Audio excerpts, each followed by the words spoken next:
There's a number printed on the side of food packages, taught in schools, repeated by doctors, that tells you how much protein you need in a day. And almost everyone, including a lot of well-meaning health advice, uses that number incorrectly. Here's what's strange. The same number is being used to argue two completely opposite things. One group looks at it and says, most of us already get plenty of protein. Stop worrying. Another group blows right past it and says you need to eat enormous amounts, protein at every meal, protein powder in everything. So who's right? How much protein do you actually need? What is the answer that real science supports? That's what this video is about, and I'm going to be straight with you, including where the evidence is strong, where it's still debated, and the one group of people for whom all the usual advice flips upside down and could be harmful. I'm Dr. Amin Hedayat. I'm a triple board certified physician and assistant clinical professor. Here's how big this confusion is. In a 2025 survey from the International Food Information Council, nearly 80% of people said they don't know or aren't sure how much protein they should be eating. 80% on a nutrient that's plastered on every label and every menu right now. That's not a personal failure or ignorance. It's a sign the message itself got garbled. In the past, I've told you muscle is one of your most important metabolic organs and that you have to give your body the raw material to build it. This video is that raw material, how much you actually need, and how to stop wasting effort. One quick thing first. If you have no idea how many grams of protein you ate yesterday, type the word "no idea" in the comments. Be honest. I want to see how many of us are there because it proves the point and helps this reach people who need it. Let's start with that number and why it's been misleading you. The number is the RDA, which stands for Recommended Dietary Allowance. For protein, it's 0.8 grams per kilogram of body weight per day. Let me be clear. The RDA for protein is not the optimal amount. Don't worry about the math yet. Here's what it works out to. For many women, that's roughly 46 grams a day. For many men, that's 56 grams. You'll see it written as those flat numbers all the time. 46 for women, 56 for men. Now here's the first clue, and it's the thing that unravels the whole mess. Look at the word in the middle. Allowance. Most people read recommended dietary allowance as the recommended amount to be healthy. That's the misunderstanding at the center of everything. Again, the RDA for protein is the bare minimum. It's the floor. It's the amount calculated to prevent deficiency in almost all healthy people. It answers the question, what's the least protein a person can get away with before something goes wrong? It doesn't answer how much protein helps me build and keep muscle and age well. Those are completely different questions. We've been handing people the answer to the first question while they were asking the second one. So picture it like the minimum payment on a bill. The minimum keeps you from immediate trouble. It doesn't mean you're thriving financially. It doesn't mean you're building anything. It just means you haven't fallen below the danger line. Treating the protein RDA as your goal is like treating the minimum credit card payments as your long-term financial plan. You can imagine why this specific misunderstanding does real harm. When people believe 46 grams is the target, two things happen. The person who hears you already get enough stops paying attention, right when they need protein most as they age. And the person who senses the floor is too low overcorrects into the extreme, eating widely more than they need, often through expensive powders and bars. Same bad number, two different ditches on opposite sides of the road. So if the floor isn't the target, what is? That's where the science gets interesting. If this is already clicking for you, please hit the like button. It helps me get this in front of more people who've been chasing the wrong number. Let me give you the number that actually matters, the one backed by the strongest evidence, especially if your goal is building or keeping muscle. There's a landmark analysis here. A large meta-analysis led by Robert Morton and colleagues published in the British Journal of Sports Medicine in 2018 pulled data from dozens of studies and about 1,800 people. A meta-analysis just means a study that combines many studies to get a more clear answer than any single one. And it found something really practical. For building muscle with resistance training, protein helped more than the minimum, up to a point. That point was around 1.6 grams per kilogram of body weight per day. Past roughly that number, on average, eating more protein didn't produce more muscle. The benefit flattened out. Now let's correct a different myth. 1.6 is roughly double the 0.8 RDA.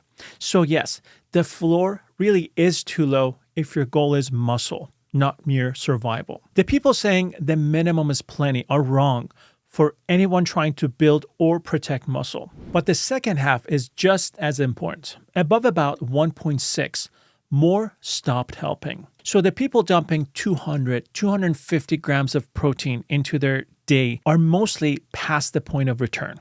They're not building extra muscle. They're pretty much making expensive urine and flushing it down the toilet. The truth sits in the middle, and the influencer culture tends to skip right over it. I want to be honest about the nuance because that's the whole point of this channel. That 1.6 figure is an average threshold for muscle building in people doing resistance training. It's not a magic line. Individuals vary, and some research suggests athletes pushing for aggressive goals may benefit from somewhat more, often cited up to around 2.2 grams per kilogram, who are simply sedentary and not training. Their needs sit lower, though many experts still suggest going somewhat above the bare RDA, often around 1.0 to 1.2 grams per kilogram, and that's for general health. So the range that actually shows up across the research, depending on your goals, run from a bit above the RDA up toward that 1.6 ceiling for muscle building, not 46 grams, and not the sky limit that some people encourage on social media. Now, why does more protein help in the first place? Here's the mechanism. When you eat protein, your body breaks it into amino acids, the building blocks. A rise in those building blocks flips on a process called muscle protein synthesis. That's a technical term for your body building new muscle protein. Think of it as a switch. Eat enough protein, the switch flips on. And for a few hours, your body is in building mode. Too little protein, the switch barely flips, and you slowly lose ground. And this connects straight back to my other videos. Protein is also most filling of the 3 macronutrients, which helps with appetite and steadier eating, useful for the blood sugar story from my insulin video. It even has the highest thermic effect, meaning your body burns more calories just digesting it compared to fat or carbs. So protein isn't only about muscle. It's a metabolic lever. But the muscle building switch is the heart of it. And that switch gets harder to flip as you age, which is the part that matters most and almost nobody talks about. Here's a fact that should change how everyone over 40 eats. And it's the part the protein hype usually gets right for the wrong reasons. As you age, your muscle becomes more resistant to the protein signal. Scientists call it anabolic resistance. Anabolic means building. So anabolic resistance means your building response is blunted. The same exact amount of protein that flipped the muscle building switch easily at 25 years old flips it only weakly when you're 65 years old. This is well documented in the research on aging and muscle. Older adults need a bigger push of protein to get the same muscle building response a younger person gets from less. And this is the irony. The RDA, that bare minimum 0.8, was set as a flat number for all adults, regardless of age. But the people who arguably need more, not less, are older adults, precisely because their bodies respond less efficiently. And it gets more concerning. Studies show that as people age, many actually eat less protein. Appetite drops. Cooking gets harder. Eating patterns shift. By one review, a large share of women over 71 weren't even hitting the minimum. So you have a perfect storm. The need goes up because of anabolic resistance, while intake goes down. This is where protein stops being a gym topic and becomes a healthy aging topic. The observational research points to the same direction. Older adults eating more protein, generally above about 1.2 grams per kilogram, tend to hold on to more lean muscle over the years and show better strength and physical function than those near the old minimum. I'll be careful here because that's observational, meaning it shows a strong association, not proof of cause. But it lines up with the mechanism. It lines up with the trials, and it points clearly in one direction. So if you take one thing from this video, especially if you're over 40, let it be this: the "you already get enough protein" message is probably wrong for you. And it gets more wrong every decade. This is because the floor was never built for an aging body fighting anabolic resistance. There's also a timing piece that's simpler than the internet makes it. Let me show you. If you're realizing this applies to you or someone you love, please share this video with them. Here's something most people miss. It's not only the total grams, it's how you spread them out. Picture a typical day. Light breakfast, maybe just coffee and toast. A modest lunch, then a huge dinner with most of the day's protein piled into one meal. Most people eat this way. The problem is that muscle building switch I mentioned. It responds to a meaningful dose of protein at a sitting. If most of your meals barely contain protein, that switch stays off most of the day. And then you get one big flip at dinner. The research suggests a more even spread works better for muscle. Getting a solid amount of protein at each meal rather than starving it all day and binging at night flips the building switch multiple times across the day. The studies here are still developing, and I won't overstate them. The strongest direct trial evidence is still being built. But the principle is reasonable and low risk. Spread your protein across your meals instead of cramming it into one. This matters even more for older adults because of anabolic resistance. If the switch is harder to flip, you want a strong enough dose at each meal to actually flip it several times a day. A tiny bit of protein sprinkled here and there may never cross the threshold to do anything.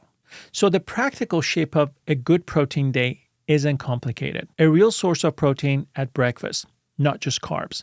A real source at lunch, a real source at dinner, maybe a protein-rich snack. You're aiming to flip that building switch a few times a day rather than once. Notice what I'm not doing. I'm not telling you to count to a precise gram or weigh your food obsessively.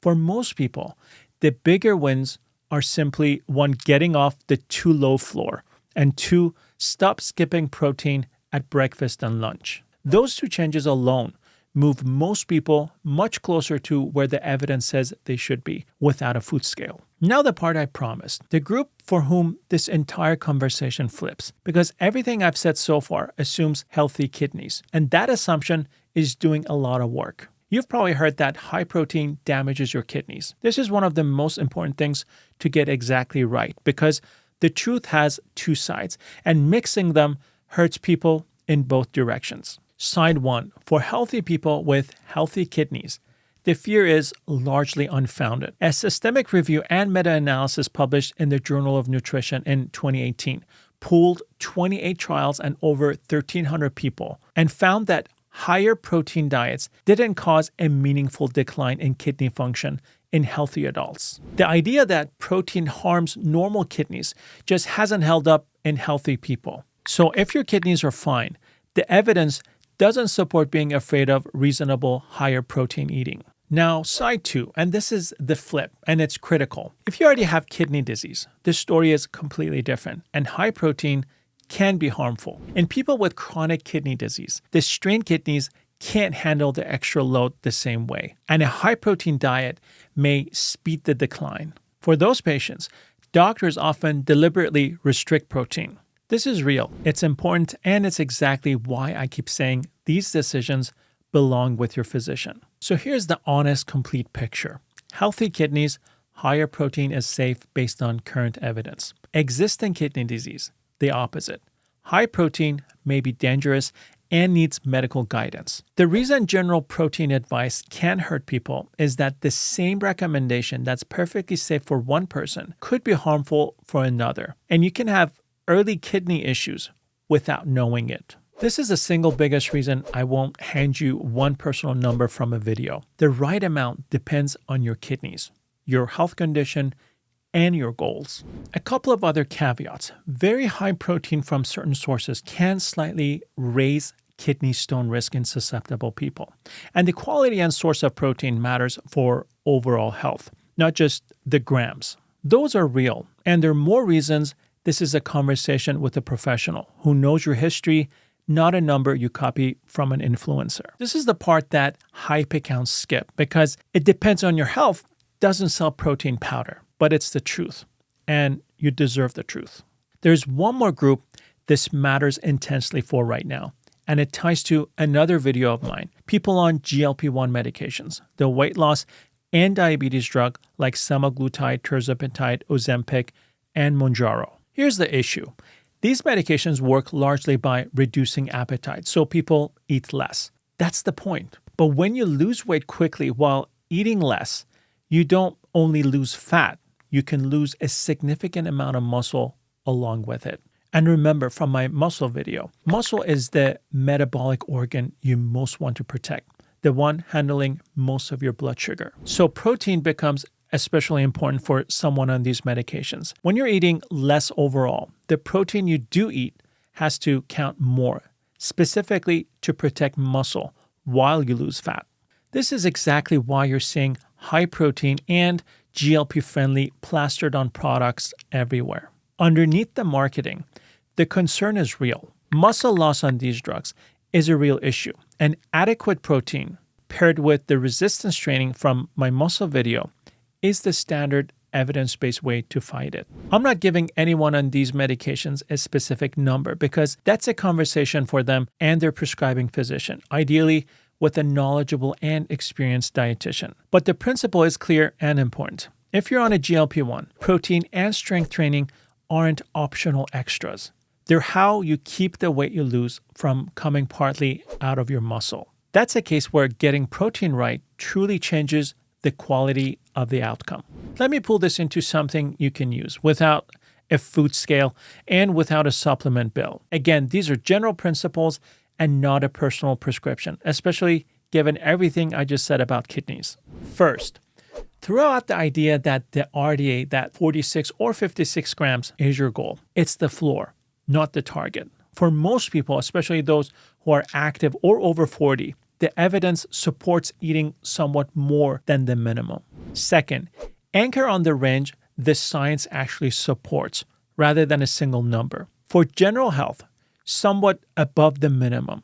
For building or protecting muscle with training, the evidence centers around that 1.6 grams per kilogram zone. And there's little reason for most non-athletes to go far beyond it. More is not better past that point for muscle. It's just more and translates to more expensive urine. Third, fix your distribution before you obsess over total. Get real protein at breakfast and lunch, not just dinner. For most people, that single change does more than any powder. Fourth, prioritize whole food protein sources like eggs, fish, poultry, lean meats, dairy if you tolerate it, and for plant sources, beans, lentils, soy, and so on. Powders and bars are convenient tools, especially if appetite is low or you're on a GLP-1 drug, but they're a supplement to real food, not a replacement for it. Also, the quality of protein supplements and powders are different. If you're interested in a video on this particular topic,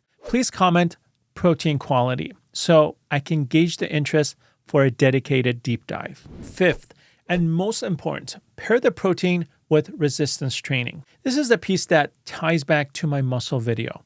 Protein is the raw material. Strength training is the signal that tells your body to actually use that material to build muscle. Protein without training or training without enough protein leaves results on the table. Together, they're one of the most powerful things you can do for how you age. And this safety bottom line one more time because it's important. If you have any kidney condition or any chronic health issues, don't just ramp up protein based on a video. That's exactly the situation where general advice can backfire. Talk to your doctor. If you want to learn how all of this fits together, the muscle, the metabolism, the foundations, I run an educational community called the Get Uninflamed Inner Circle. Let me be clear about what it is. It's education and community. It's not medical care. It doesn't make me your personal doctor, and it's not a personalized nutrition or treatment plan. Everyone is encouraged to work with their own healthcare team. The link to that community is www.getoninflamed.com, and it launches on July 17th, 2026. You can find the link in the pinned comment. Now let's step back because there's a lesson here bigger than the protein. One number, the RDA got loose in the world, stripped of its context. It was always meant to be a minimum to prevent deficiency, but it got repeated as if it were the goal. And that one misunderstanding sent millions of people in two wrong directions at once. Some relaxed when they shouldn't have. Others overcorrected into extremes, all from misreading a single number. This is how so much health confusion happens. A real piece of science gets flattened into a number or a headline. The context falls away, and people end up either complacent or extreme. The truth is almost always more nuanced, and the nuance is almost always the useful part. So be skeptical of anyone who hands you a single magic protein number with total confidence in either direction. The person who says you definitely already get enough, and the person who says you need to eat more like a bodybuilder, are both skipping the part that matters: your age, your goals, your training, and above all, your kidneys and your health. That's not as catchy or viral as eat 400 grams of protein, but it's true. And it's the difference between advice that helps you and advice that just sells you something. Here's what's actually true. The floor is too low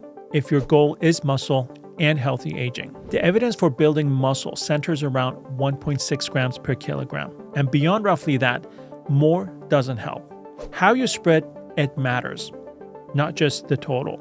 Your need goes up as you age, not down, because of anabolic resistance. It's safe for healthy kidneys and risky for damaged ones. And it works best paired with the strength training that tells your body to build. You don't need a food scale, but I'm not opposed to you having it. And you don't need a supplement empire. You need to get off the floor. Stop skipping protein at breakfast and lunch. Lift something heavy at least a couple of times a week, assuming your doctor has cleared you. And check with your doctor if your kidneys or health are in question. 3 quick things before you go. If this video cleared up the confusion for you, please hit like. It's the biggest thing you can do to put honest information in front of someone who's drowning in the protein hype right now. If you're not subscribed, please subscribe and ring the notification bell so you don't miss a future video release. And in the comments, please tell me one thing. What does your breakfast usually look like?